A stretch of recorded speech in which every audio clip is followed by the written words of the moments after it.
Tegalong tama kayong ambias. Kaya salamat sa tingin ko kanong ambi. Ayun sila.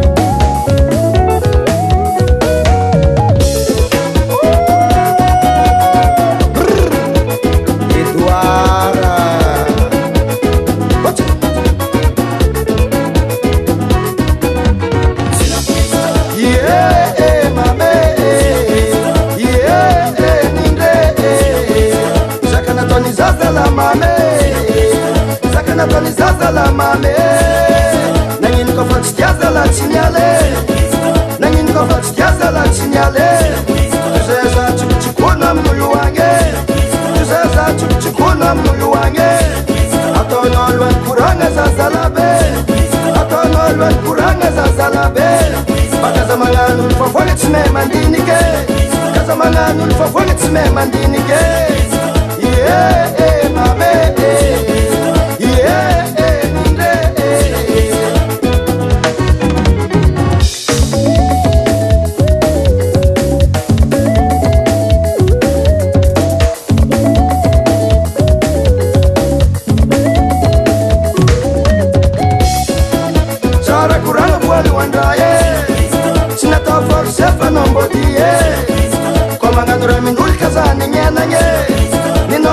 maluta la ekitiava ye zaka fa fatichimet na tono wo ekono mala ekfa kore toko